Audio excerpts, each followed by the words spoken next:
Hello and welcome to the Green Profit Academy Pros podcast. This show digs into the challenges in growing a lawn care and landscape business while maximizing your profit. I'm Christeen Era. And I'm Steve Bousquet. We are the green industry experts in profit, growth, and leadership. Good afternoon, Christeen. How are you today? I am doing great. How are you doing?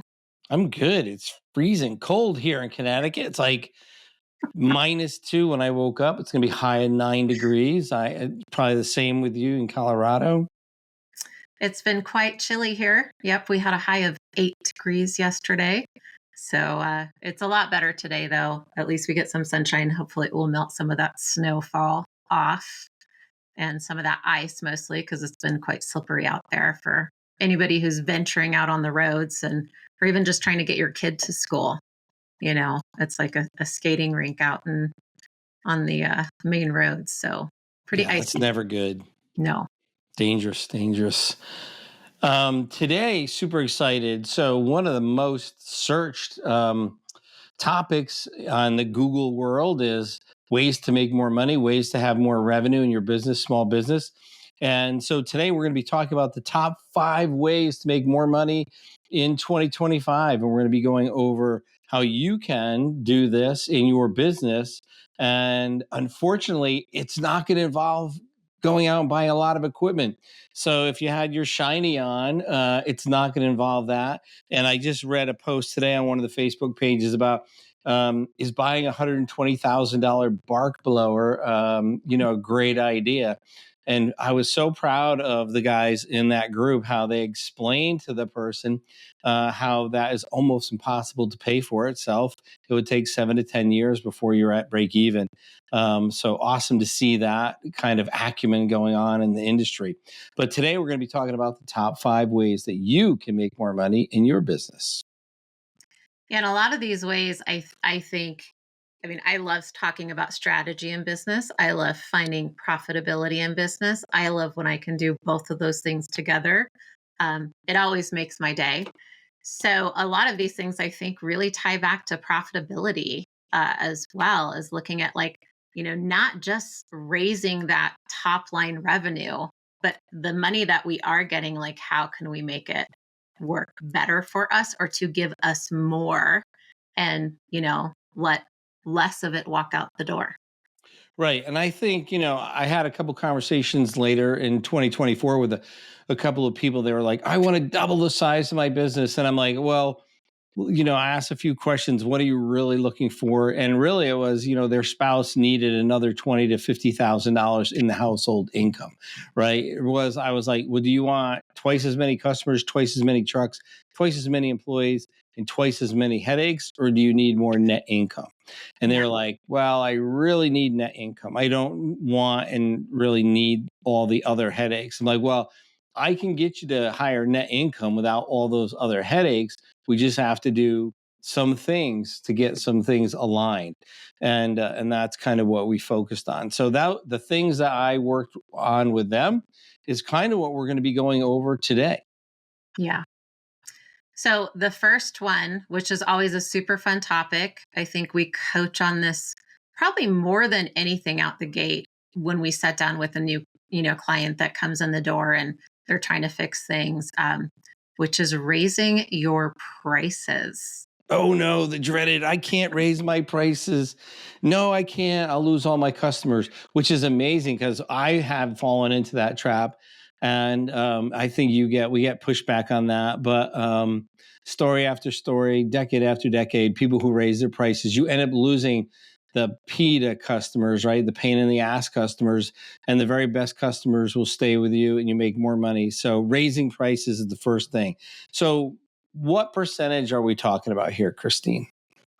Well, it really depends where you're starting at, right? And we've had conversations in the past to where we've looked at someone's pricing and we're like, hey, when was the last time you raised your pricing?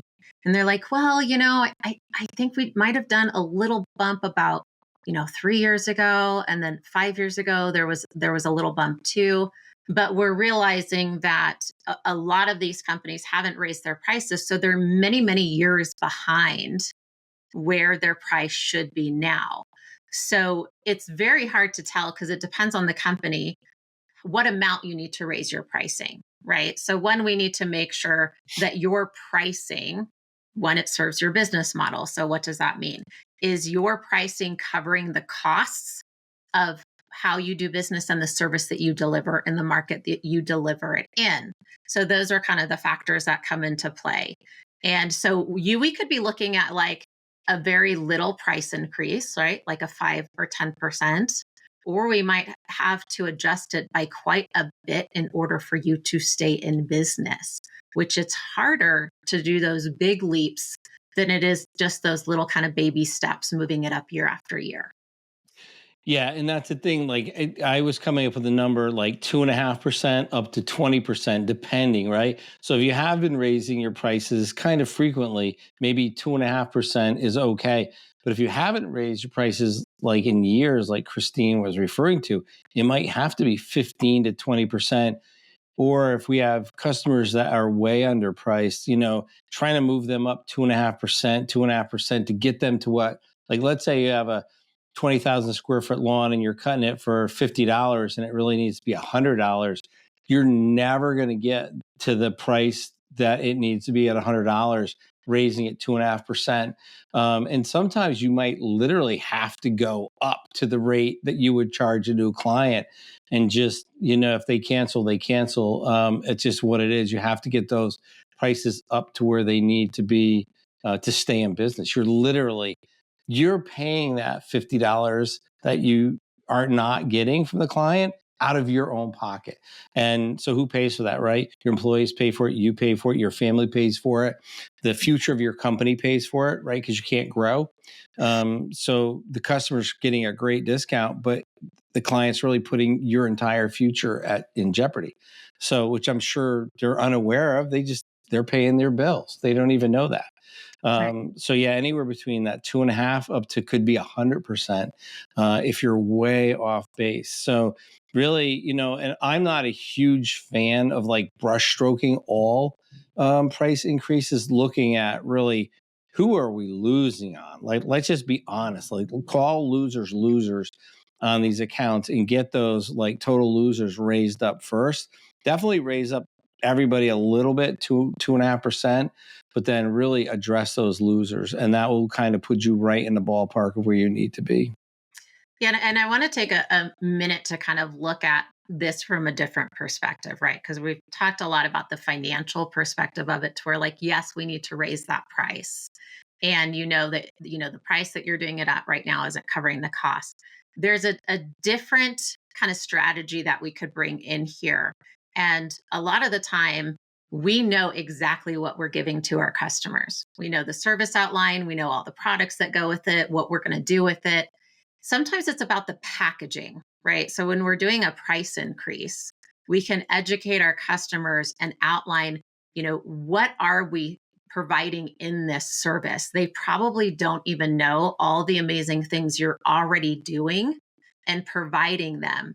But if you package it right and you explain to them, like, oh, we're going to do, here's tier 1. And in tier 1, these are the things that we do. And this is the concept of the good, better, best pricing, but then also making sure that we're kind of bringing in those descriptive words that really explain value and kind of pump it up a little bit so they understand a little bit more, like how you're servicing them, or what does that look like. So you could say, here's tier 1 and this is what we do. Here's tier 2 and this is what we do. And here's tier 3 and this is what we do. And it's the best.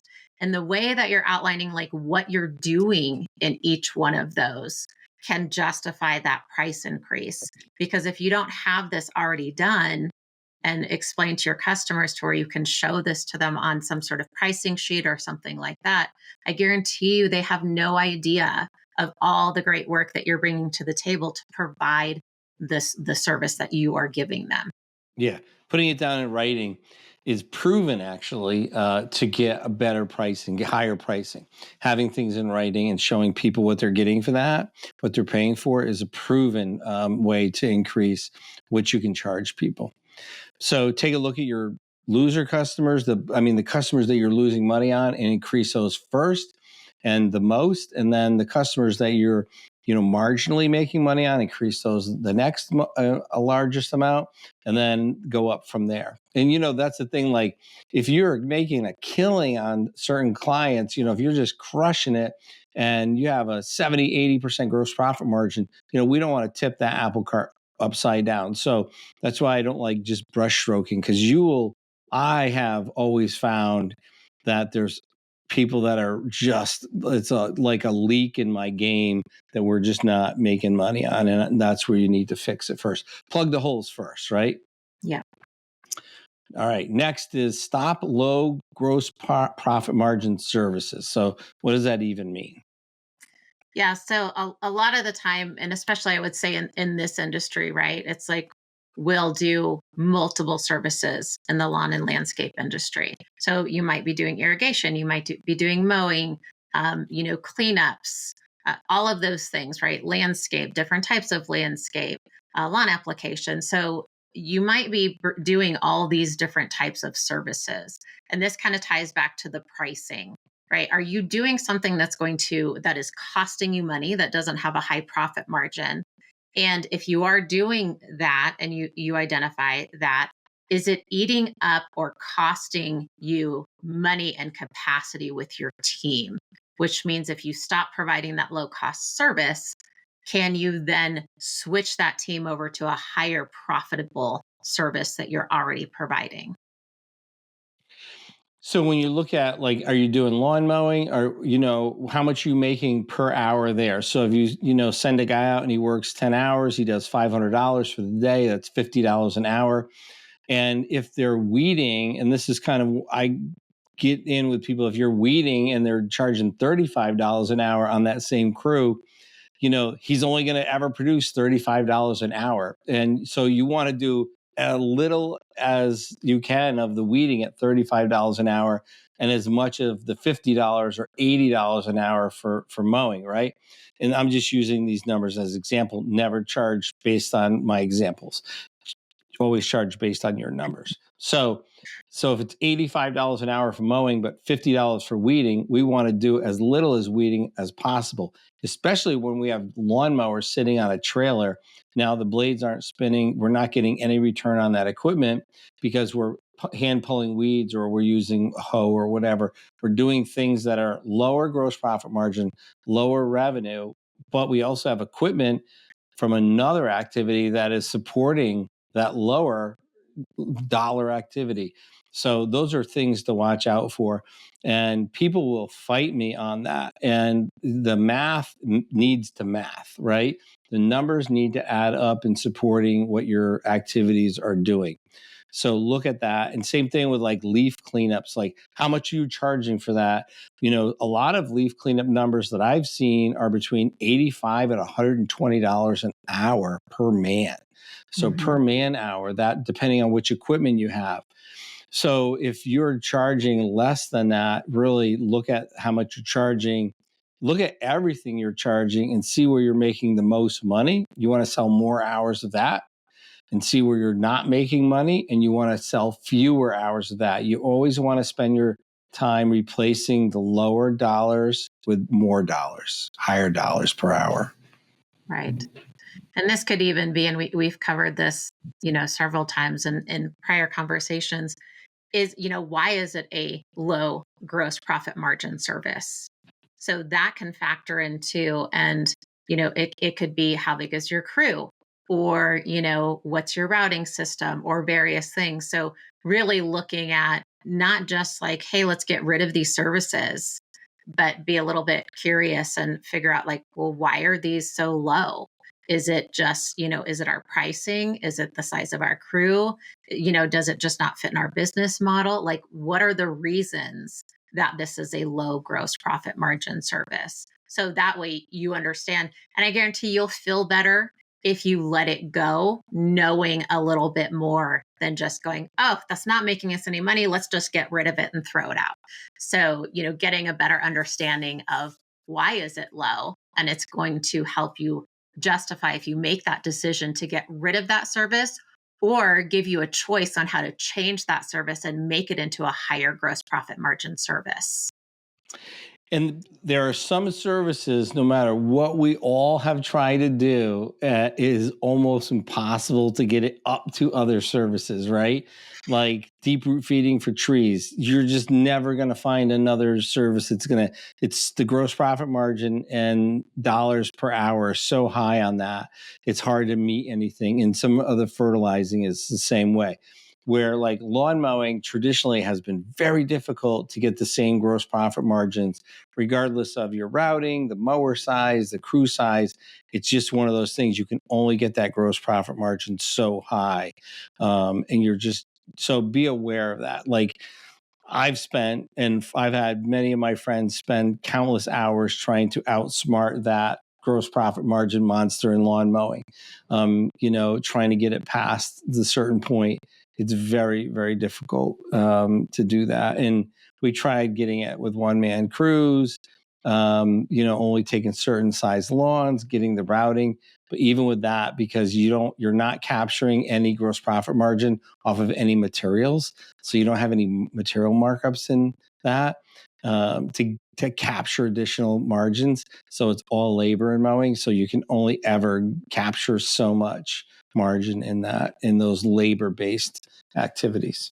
So just be aware of where you're getting your margin from, and you want to limit it. Even if you do identify where you can be more efficient, there's only so much time to figure that out. Like you want to just, until you figure it out, you want to keep focusing on where you're making the most money, because you can spend years trying to figure that out and go broke. You want to just, until you can figure it out, focus on what you're making the most money at. Yeah.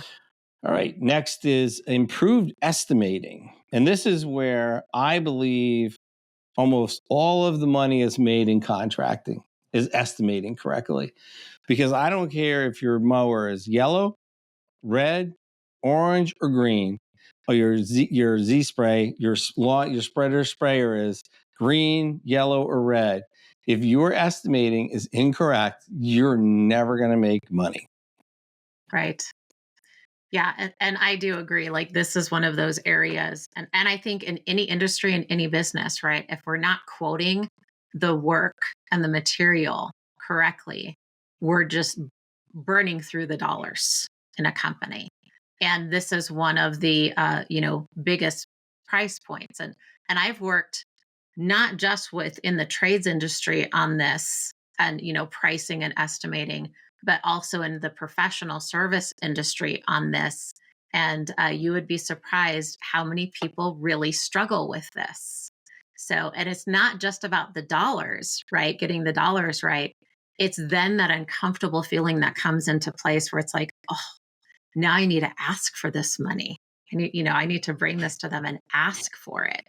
So, well, maybe I should adjust the price. I'm going to take it down just a little bit, So there's a lot, I think, in the estimating. We could go like far and wide on this topic. But really, yeah, having a system in place is really important. And don't deviate from that system once we outline, like, how are we going to do this and what are the rules are? Don't change them and don't make exceptions. And I think that is really the ingredients to success in this, to make sure, we don't cross the line. This is how we do it. Once we decide on this, there's no emotions that are allowed here, right? And estimating and submitting an estimate, it's not going to happen.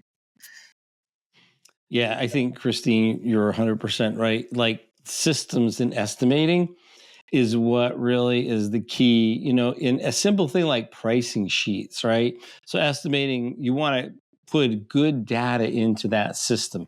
So we want to count, we want to measure, we want to actually give really good data into that system. And that's why, now we're fortunate online, you can measure anything without going to properties almost. And if there's a lot of tree cover, you can find what we call naked photos of the properties, right? You can go back to 2009, 15, 13 and find without the trees, right? Or if you have to go out and run a wheel and measure. But you want to measure and count. You want to make sure you're giving that system good data. And then you want to track your estimates, right? What how many man hours did I estimate? What was actual? What was estimated? What's my percentage of accuracy on my estimating? How about material? Where are we on with material? If we're off with material, which material are we off with? We switched a few years ago on our hardscapes to a new edging material. It's like a mortar-based poly edging restraint. So instead of doing like a plastic edging where we're spiking it, you trowel this on. So for the first like 4 jobs, we were figuring out how to estimate that, how much material, how long does it take? So we timed it, we tracked it, we measured it, we counted it. And then after 4 jobs, we had enough information where then we could really estimate accurate. So we've been working on our estimating for 30 plus years, and we have it in about 97% accuracy. And so we're still wrong on 3% of our jobs. No matter how much we try to get it as pinpointed down, we're always wrong. And we almost know now where it's going to go wrong, right? It's if it rains too much and we try to jam a job in when the ground's too wet, we have to do too much repair after, or we get into an area that we're not quite sure what we have to dig too much or uncover certain things. And we try to stay away from jobs that we don't know the material, right? So every time if we're using material we don't know, we always have to give it extra time. So it could be 15 to 50% more time if we're using stone, pavers, any type of material that my guys are unfamiliar with and it's the first time. We cannot use our standard any measuring because there's just a learning curve that goes in that. But yeah, any trade at all, even for accountants, right? I mean, the scope of work, how long does it take to do someone's end of month, end of quarter, semi-annual, end of year? How much data, how many man hours does that take? Very important to have that dialed in. Yeah. And I feel like the estimating, right? It's yes, pricing contributes to the estimating. So we've got to have our pricing.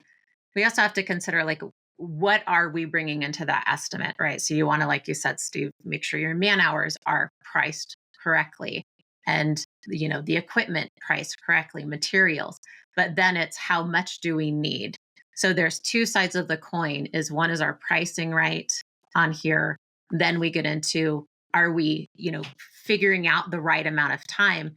And there's 2 things that this serves here. So I'm going to kind of, take a little detour and just talk about this for a minute. So one, it serves your profitability, right? Making sure you have enough hours so that job that you are going to produce creates profit.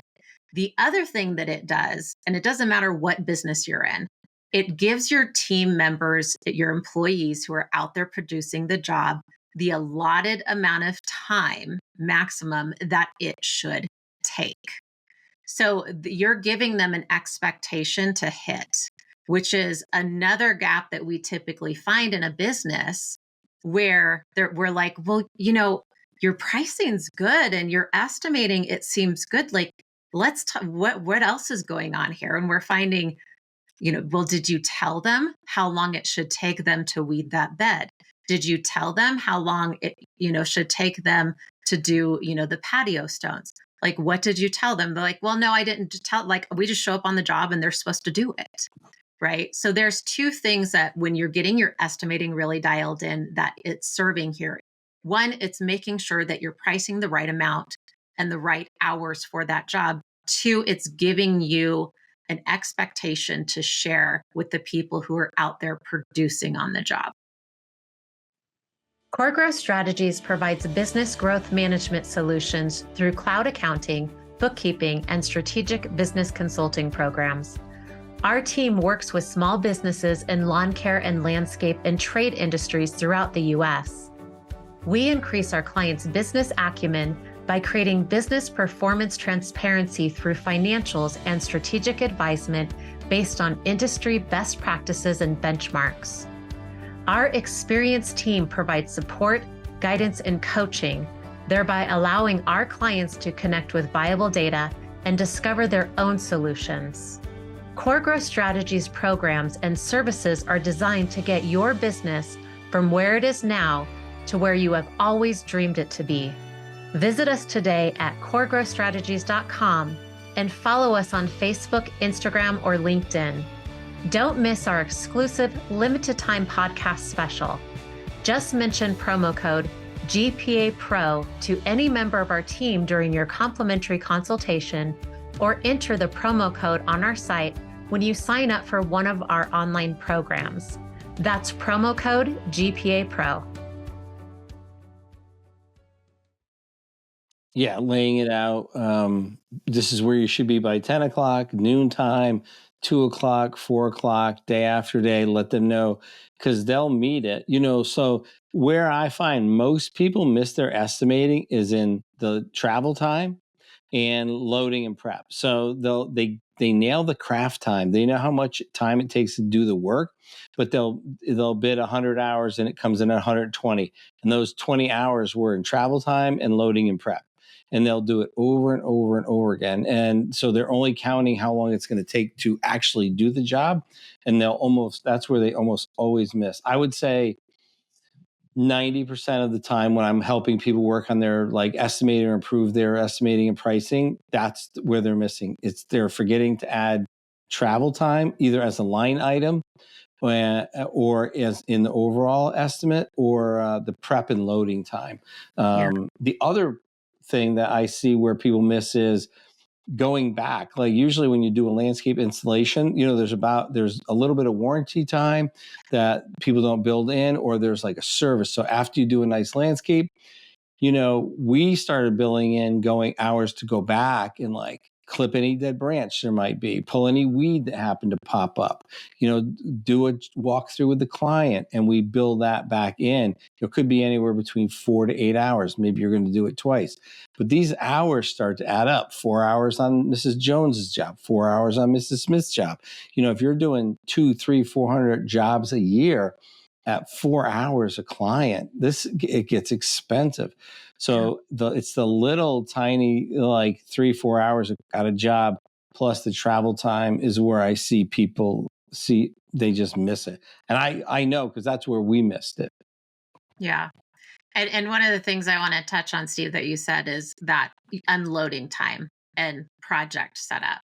And I don't know how many times I've heard, well, they unloaded all the material right where we were doing the work. I don't know why they would do that. What are these guys thinking? So if you're estimating that amount of time that it should take, depending on the type of work that you're doing, make sure that you're providing that instruction that can meet that estimated time. And don't assume that your guys are just going to roll up with all their material and all their equipment, jump out of the truck and know exactly what to do. So when we make assumptions, we're opening the door for the profit to walk right out. So the more we communicate and instructions that we give around these things, the more we can protect that profit that we are outlining in our estimating. Yeah. Help them with the staging, right? Because we do hear that frequently about the staging or the lack of staging skills in the jobs. Yeah. Absolutely. All right. So improve that estimating. And, there's a couple of softwares that will help you, but I would be very weary of always counting on the softwares. Do your own counting and your own numbers. I worked with someone a few years ago, and they thought they had the softwares dialed in, and they were dialing themselves into broke, and they were just they missed numbers. And so use the softwares, double check everything, make sure you're really dialed in before you totally turn your future over and your business over to a software that you don't have data and conclusive proof that the numbers are absolutely 100% correct. Yeah. And I would suggest work with a professional. We've several times have worked with our clients to go into their system, get all their costs associated with estimating and, pricing in there. And then we tested it to make sure that it was accurate. So, working with somebody who really knows numbers and percentages when it comes to estimating pricing, what's going to actually hit your profit and loss statement, right? So that can be a benefit for you if you're like, well, we're just going to get this in there. Okay, you can, and you might end up very sad at the end of the day when you're just giving all that profit away. Have somebody check it that really understands your numbers and your business, and run a couple samples through it before, you go all in on trusting that software, like Steve said. Yeah. You pay the money and get a professional. It's kind of like pay it up front and you'll have it in perpetuity. Either that or you're going to be like constantly fixing that and paying for the issue for who knows, year, 2 years in perpetuity, who knows? I mean, but getting it set up right, paying a professional helps you dial it in. And especially people that are always talking about percentages and profitability, and they know what's your labor percentage? What should it be? What should your material percentage be? What should your labor percentage be? What should your overhead recovery percentage be? Should be what? So if you're dealing with someone that's talking like that every single day, they're gonna know what to look for, as opposed to if it's your first time setting up that estimating program and you're like, that doesn't look right. Because when it was shown to me, I saw the gross profit margin, and there was some things that were just basic things that were missing. Things were above the line and below the line that shouldn't be there. And so when you get a professional set of eyes on it, like an accountant or a consultant who does this, almost every day, they're going to see things quicker and more clearly, and it's going to save you a lot of money in the long run. This guy, the person I'm talking about, I mean, he went from basically break even one year to, an over 23% net profit the next year. And it was all on estimating. It was the same exact work.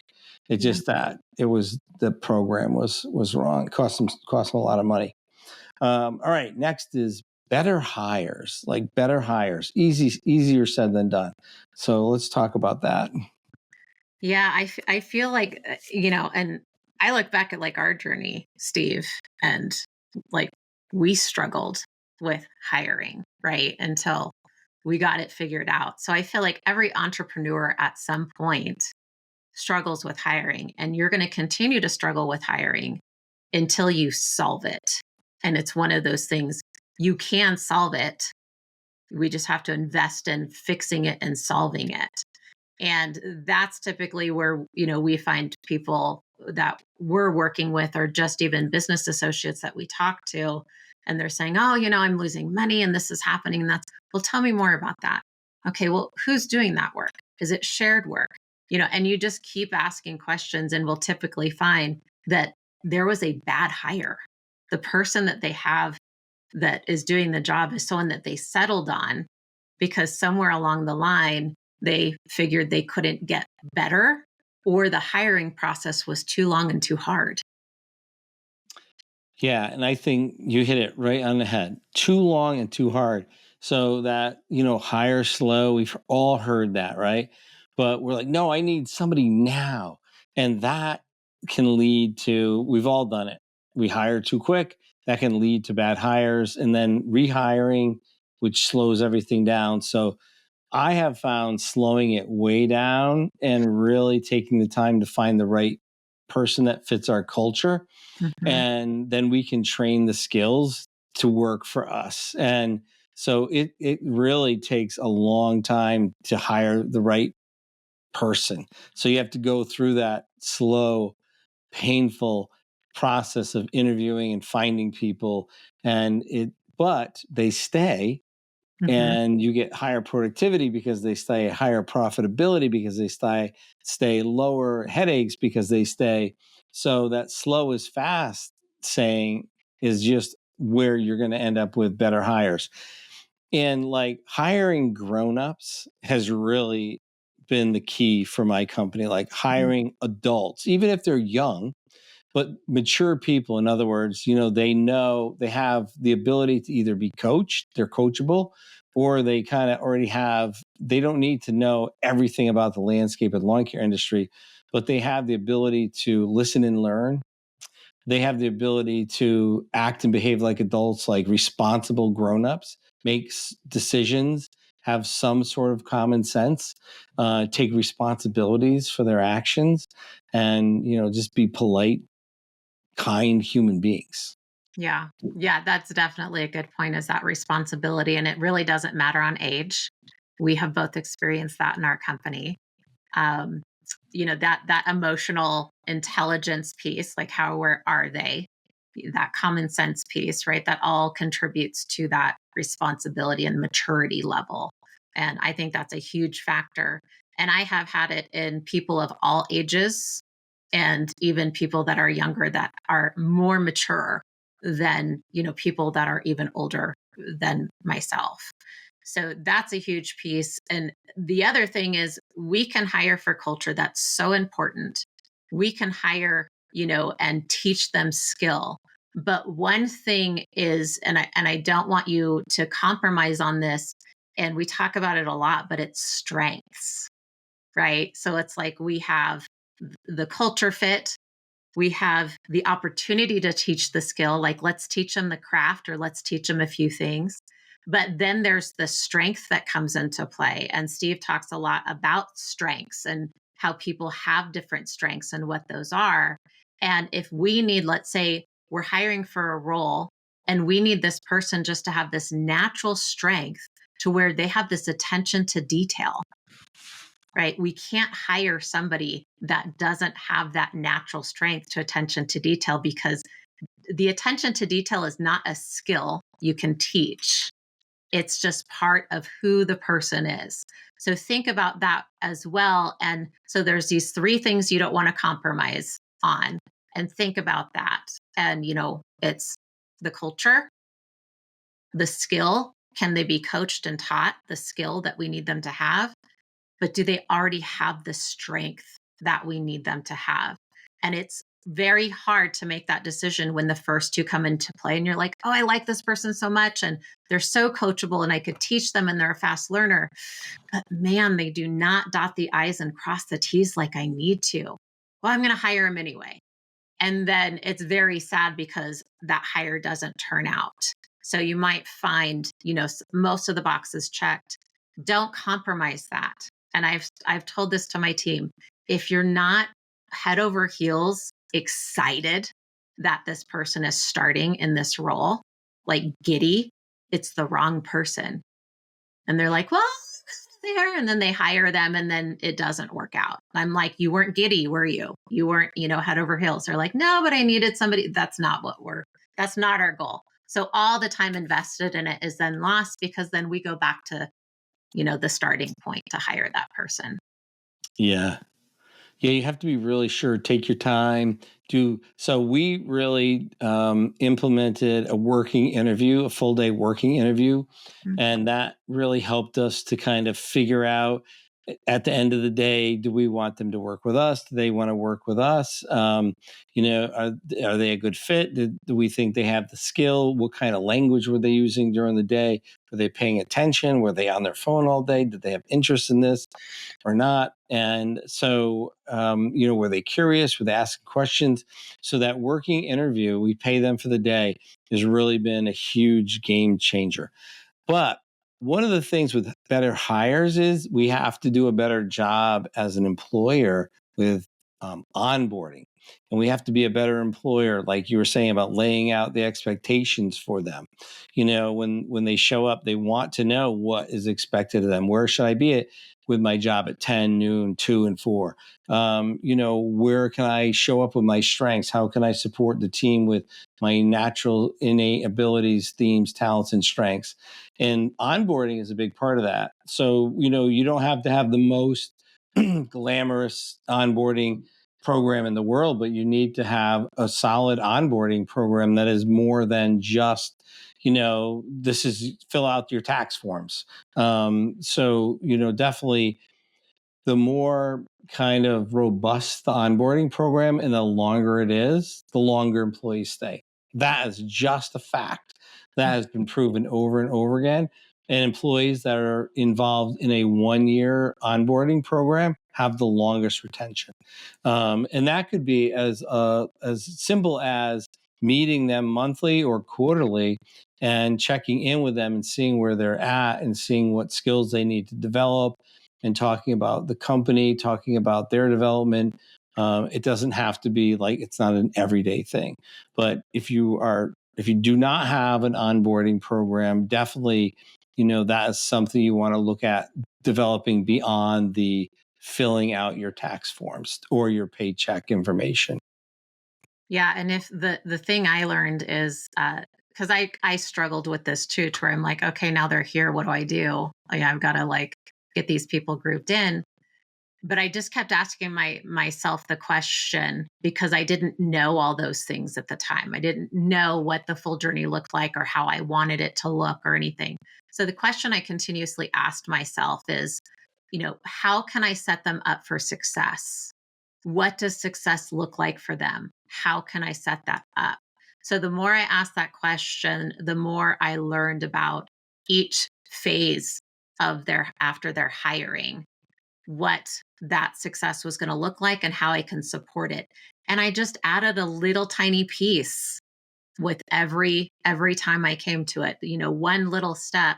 And now we have a fully laid out onboarding program with questions. We have benchmarks of where someone should be at this point in time in this role, in this company. So we have it all laid out, but it was just little tiny baby steps of staying curious and me asking myself, like, where's my responsibility in this as their leader?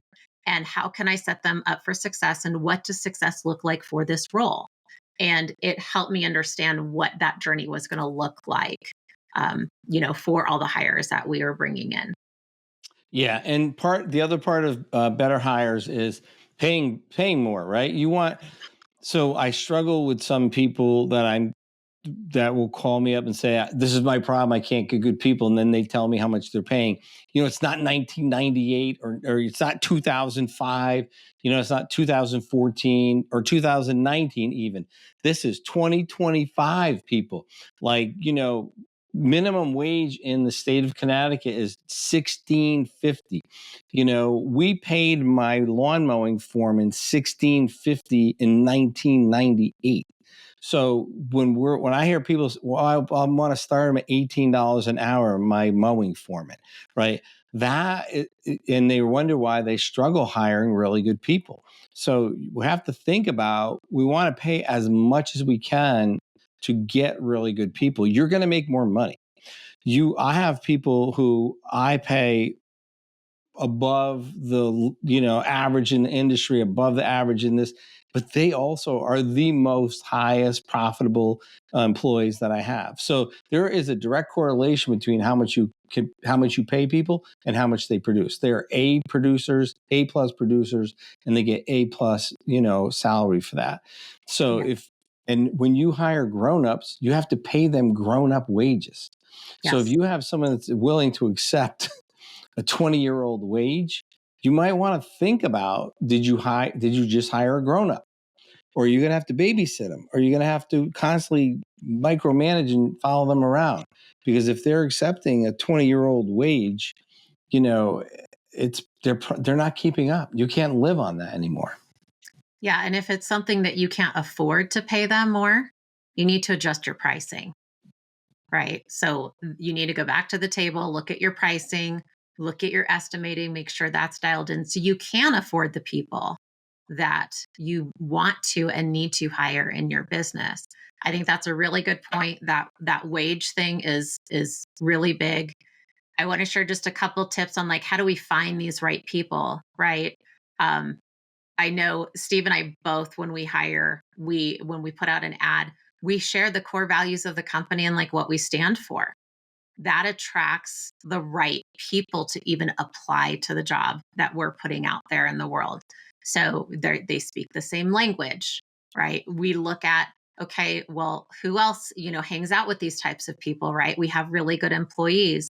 We both have, a hiring referral program in our company. So, that's not that hard to build out, but the employees we have, we love. Birds of a feather flock together. So it's highly possible they know someone that might even be working in another company. And you know what? They would love for their friend or their cousin or whoever to come work at the company they're working at instead, right? So referral programs are really big. The right language is really big with the core values. Making sure you're paying them enough, right? Not just as a starting wage, but they have a path on somewhere to go. And they're, while you're interviewing, they see that like I can grow in this company. I'm not just getting a minimum wage here, I'm getting something more. Yeah. Become a company that you would like to work at, right? Be the company you want to show up at. That's what I always tell my team. I tell my management team, hey, it's your opportunity. You guys build and design a company that you want to work at 5 years, 10 years from now. And you're happy to be here. It's up to you. All right. Number 5, super excited about this one because it's amazing.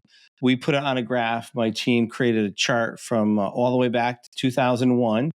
And it shows where the company growth and profitability was since 2001 to 2020, the end of 2024.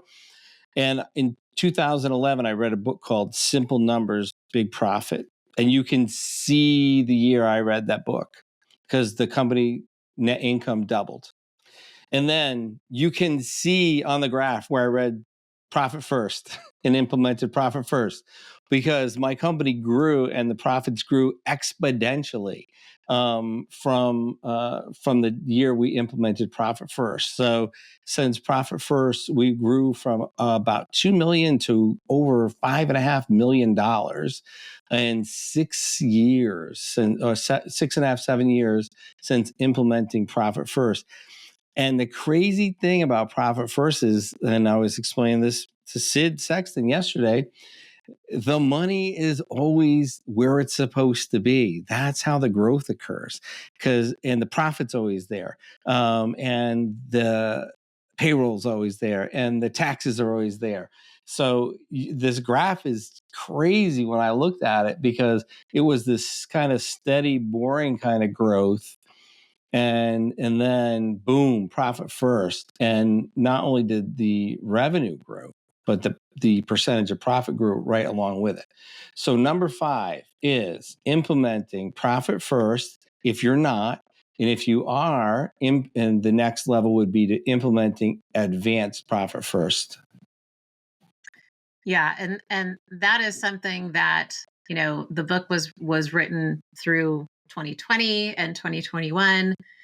In chapter 8, we unpack the scalable growth business model, which is, the profit first methodologies are brought into this, but it's a very advanced strategic level of, profitability in a company and what you should spend, per area in your company. And of course, as writing all of this, we're not only looking into other companies and, interviewing other companies, but it was something that we also, Steve took to his people and his team and we're like, we're going to do this. And yeah, I helped iron out a couple little things with this team. So they really got it dialed in. And yeah, it's been since then, which just added that next level of advanced strategy and allocation of funds in the company. So it really allows that space to grow and scale while maximizing your profit, protecting your profit, and even the efficiency in the company. The numbers and percentages really help you get that dialed in too. So yeah, and Christeen actually was my 3rd Profit First professional. So the first one was a bookkeeper, and we totally, completely overwhelmed her. She was a solo bookkeeper. She just couldn't even understand what I was doing or what I wanted to do. The second one was a coach only, and they tried really hard, but they were just like very skim the surface of it, like very, I would say, 101 of Profit First. Christeen, took my books and, made it advanced Profit First, dialed a whole bunch of different numbers in, created a calculator for us that my team not only could use, weekly and monthly, but also use as a projector of future growth. And we actually, now used it to grow. What if we increase prices, or our company grows at 2.5%, 5%, 7%, 10% for the next generation, next 10 years? I mean, what does that look like for the whole company? So, and that's when I said, all right, we got to get this out to the rest of the green industry. And that's when, I said, you got to write this book. And she's like, oh, okay. And she really, I got to applaud you for doing that because, that book took a lot of work, and the green industry is very fortunate to have access to that book because it's so industry specific, and it helps a lot of people. So thank you for doing that again. So.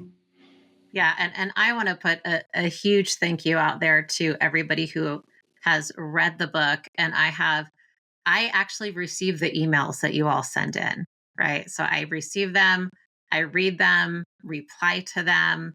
And I have gotten so many amazing emails, thanking me, telling me, hey, I'm reading the book. And the biggest thing that I'm so surprised of, because I am an avid reader, I love to read, is they say that they've read the book multiple times and that they've moved through the book very quickly. And it was, just a great read. And so I want to thank you guys for sharing that with me, because that feedback has been phenomenal. And it was a lot of work. And I'm really glad to hear that it's paying off, because the reason, that it was done, Steve pushed me to do it. I was like, okay, I'll do this thing. But the feedback that we're getting on the book and how much it's helping, or how much it's really changing your perspective on how to manage your business, is just wonderful. So I love that feedback. Continue to send it in, and I'm really happy to hear that the result is it is changing your business. It is changing your profitability, because that is the purpose of the book.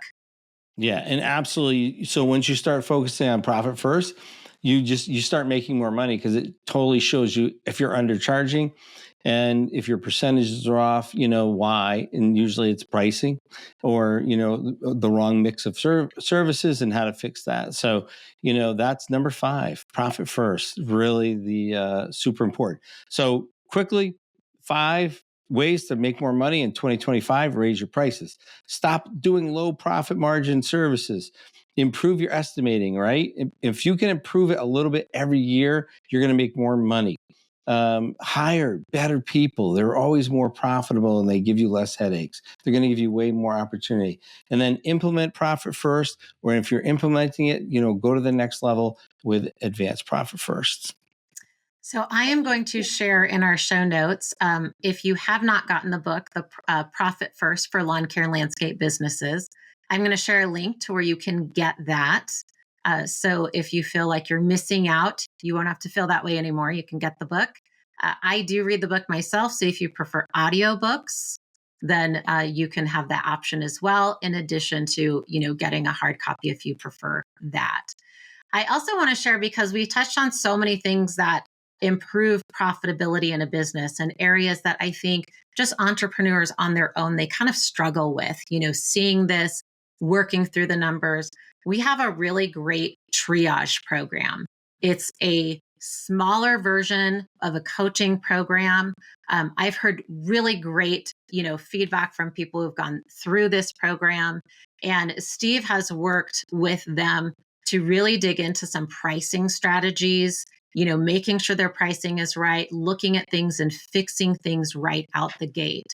So if this is an area where you feel like it might be overwhelming for you, or you don't know really where to start, we have a very affordable triage program that you can go through and work with Steve, and sometimes he even pulls me in when we, want to dive deep into the numbers and strategies and stuff, and, just really get things right, so you don't have to wait to be profitable. So I'm going to include that in the show notes too.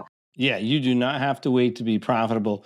And this triage program not only pays for itself, you will 10x your return on this just this year, and then in perpetuity. So for the next generation, 10, 20 years, you will keep making money off of the work you do with me in this triage program. So my goal is to always make sure the coaching pays for itself. Always. It's always a 10x return that I at a minimum that I want for my coaching. So I almost guarantee that you will, if you do what we when we work together, if you do what you say you're going to do, you're going to get that return. And so you'll see it this year. It will help you, your family, your business. And then in the future, people just continue this forward. So it's really like an annuity, this one-time investment. But there's some work involved. But, I hold you accountable. I'll hold your hand. we do it together. I don't just, make you do everything alone. We'll do it together and figure it out. So it's a win-win. Yeah. And it's the perfect time of year. So if you listen to the last podcast on goal setting and you had some things in there that had to do with this area, like fix my pricing, my estimating, things like that, then this triage program is, a quick way to get there. So it will, send you on the fast track to accomplish those. So I will share that in our show notes. And we hope that you look into it, and we'll, maybe see you in a coaching call. Awesome. All right. Thanks for joining us today. And we look forward to you joining us on the next call. Thanks for listening to the Green Profit Academy Pros Podcast, the show that digs into the challenges of growing a lawn care and landscape business while maximizing your profit.